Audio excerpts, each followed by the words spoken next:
Good evening, ladies. How are you doing today? Nice Girl Jen here, creator, founder of Nice Girls Finish Last. My name is Jennifer Torre, in case you didn't already know. So we are doing a special live tonight. And, you know, everyone that's a fan or a follower of Nice Girls Finish Last has some type of home-based business. So what we do is we help new women entrepreneurs kickstart their businesses, get them off in the right direction, basically, you know, help them go in the right direction and build that foundation that they need. Because let's face it, when you first start off in a business, you really don't know too much about what to do. So it can be very difficult. Hey, Stacy. It can be very difficult to know if what you're doing in your business is even the right thing. And you can typically tell if you're not making any money. So that's kind of like a sign. Although sometimes some things that you do end up paying off a little bit later. So sometimes you do have to put in some legwork and get things rolling that will pay off in the long run. For example, when I first built Nice Girls Finish Last and created it, I had to, of course, create a following. I had to get the name and brand out there. I had to show that I had credibility, and I'm going to actually add a guest here to join in just a second. So I've sent you. But so first I did have to put in some work and kind of get the everything known. So hey, Stace, what's going on? Hey, Jen. Okay, cool. I can hear you, so I assume everyone can too. Okay, good. All right, so I'm just going to kind of do a little intro and then we'll get started. So anyways, Okay. so yeah, you do, sometimes not everything pays out right away, but typically if you're in business, you obviously got into business to make money. Hey, Taryn, how's it going? As you guys join, please say hello, say hi to me and Stacy, and let us know where you're tuning in from. So what I wanted Hey, Taryn. to cover and what Stacy wanted to cover with everyone today is basically share her experiences in starting home-based businesses and what she wants you to know so that you don't make the same mistakes. Yeah. And if you already have done it and you're watching and you're like, wait, Stacy, I already made those mistakes. That's fine, because now you'll know to stop doing them and start doing what you should be doing. So anyway, so we're going to I'm going to ask her some questions and we'll kind of get into it. If you guys are joining also, please share this live broadcast, invite friends on. Hey, Miranda, how's it going? Send some invites to people so they can join us live. And if you are watching this and you are catching our replay, still give us hearts and likes. We'll still see them. And still feel free to share this with other women entrepreneurs as well. So, Stace, we'll get basically started. All right. My first question, well, first of all, let us know a little bit on the different home-based businesses that you had started. Just kind of like in a nutshell, let us know what you've done. Well, I have tried a lot of things over the years. My first one was Party Light. Okay. I don't know if anybody knows what Party Light is, but it's a candle-based business. And then it went to Pampered Chef. I did Pampered Chef. I've done Scentsy. I signed up as an ambassador for Plexus, which means I could have sold Plexus, but I just never really did it. Okay. And then of course I had my own letter painting business. Right. That I did for a while. Okay. And you're still doing that one, aren't you, technically? Like yeah, I still paint every now and then. I'm not hitting it hard just because life is so busy right now, but I do take orders every now and then. Okay. And I have had a lot of requests to, you know, a lot of orders come in actually that I've kind of had to turn down because I just don't have time. Yeah. And I don't want to let my customers down. So, yeah. And that's a big challenge. That's a big challenge if you have a home-based business, because let's be honest, let's be real. So people always want to be a business owner, and it sounds so great and magical, and it sounds like, you know, your dream career. Yep. But the thing is having being self-employed, having a business, creating a business is actually really hard. And here's like what the benefits are in your mind, at least when you're starting off, ladies. You're thinking, you know, I can make my own schedule. I can go on vacation when I want. No glass ceiling. You know, I can make however much money I want. It depends on me. There's no discrimination. You don't have to work with people that you don't like. But you also, for some reason, tend to think that you can kind of take it easy. But maybe if you've got a job, but if this is all you do, or if let's just say right now you do have a job and you're building a side business and you want to make it a full-time, it's going to be even harder than where you're working now. So you're actually, you're actually have it easy at your 9 to 5, even though you think you're busting your butt, but you get to punch out and the entrepreneur does not. And if they decide to punch out, they take that income loss. So that's very difficult. So that's the reality of it. So, but here's the thing, people make lots of mistakes getting into business. So that's why we wanted Stacy on here to share her experiences. Now, first question or first topic, I know you had spoken to me about is the money that you invest. So tell us a little bit about what you invested up front and your experience with that. Most of these home-based businesses, you want to do it because you go to a party, right? And you see, wow, she has like so many people at her party, you know, she got this many orders.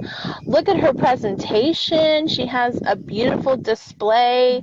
And so you want that. You want to be that. So here you are, you sign up to be a seller or, you know, part of the company. You invest money. And then, of course, like you go buy all the extra little things to make your presentation look nice because you want yours to look like, you know, what you saw.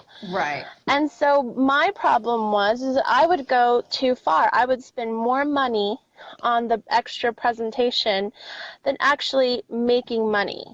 And so I would end up actually with all my businesses, I never even, what's the word when you even out? Yeah, when you didn't break even.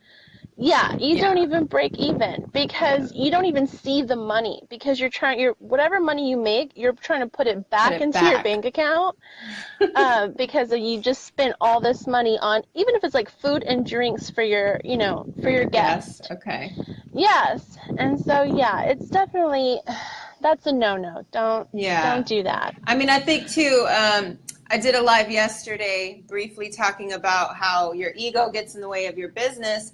And anyways, one point that I made throughout it is that so many ladies will get into a business that does have inventory. So it's not like a service. And they end up buying all of these supplies, all of these samples, and they get stuck with it. They're actually the ones using it.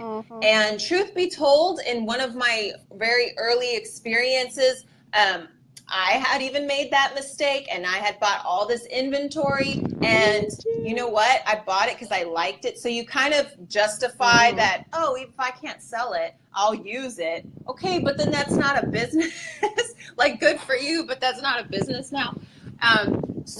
Stop buying all of this stuff. You need to be able to sell it. You need to be able to sell it without even carrying it. And, you know, dishing out all those samples and hoping that people like it and will call you back on it. They just want free stuff. Thanks for sharing. You guys continue to like, invite, and talk to us. We don't want to just stare at your face. Hey, Valerie, how's it going? So anyways, okay, so yeah, don't make that mistake. Get what you need and then start selling that. And if you've got a business that has like an online store, then you don't have to carry supplies in your house. This isn't like, you know, something people are coming to your house to pick up things with. So, you know, be smart on how you invest your money back into your business. Don't just think that, oh, because it's my business, I should just take everything I'm making, throwing it back in there.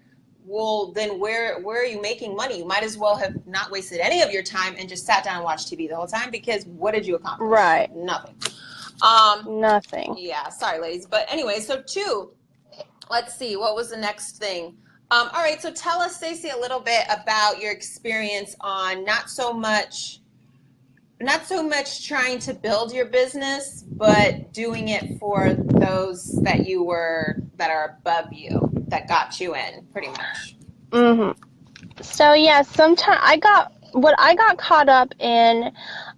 I didn't have a lot of leads, or I would run out of leads. So therefore, you have your upline, and one in particular, and I'm not going to mention names, but one in particular, she would call me all the time, or send me messages on Facebook. Hey, have you booked a party? Hey, how much have you sold this week?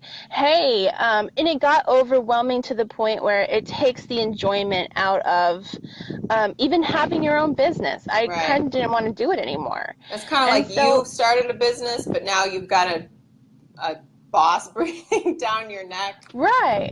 Yeah. Right, exactly. And you do these businesses because you don't want a boss. You're supposed to be your own boss. So what I've learned from all that is you have to ask yourself, are you selling for your upline or are you selling for yourself?